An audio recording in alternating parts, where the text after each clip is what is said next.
Hello everyone, আসসালামু আলাইকুম। সবাই কেমন আছেন? আশা করি সবাই ভালো আছেন। আমি আর আমার ক্যামেরাম্যান আজকে খেজুরের রস চুরি করার উদ্দেশ্যে বের হয়ে পড়েছি। বের হয়ে বাড়ির সামনে একটি গাছ ছিল, আমার ক্যামেরাম্যান লাফ মারে উঠে গেছে। দেখা যাক কতটুকু রস আছে। দেখি, উঠেছে যখন রস পেরেই আনবে ইনশাল্লাহ। রস পাড়া শেষ হয়ে গেছে, এখন আমাদের ক্যামেরাম্যান নামছে। দেখা যাক কতটুকু রস হয়েছে। চলুন অরিজিনাল ভয়েসটাই দেখি কতটুকু রস হয়েছে। দাও না, এটা দাও।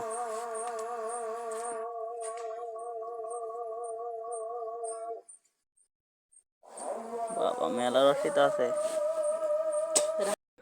অরিজিনাল ভয়েস আর বেশি দিতে পারলাম না, কারণ আজান হচ্ছিল ওই টাইমে, আর আমার ফোনেও চার্জ ছিল না, এই জন্য আর বেশি ভিডিও করতে পারি নাই। সবাই ভালো থাকবেন, সুস্থ থাকবেন, আর আমাদের জন্য বেশি বেশি দোয়া করবেন। আসসালামু আলাইকুম।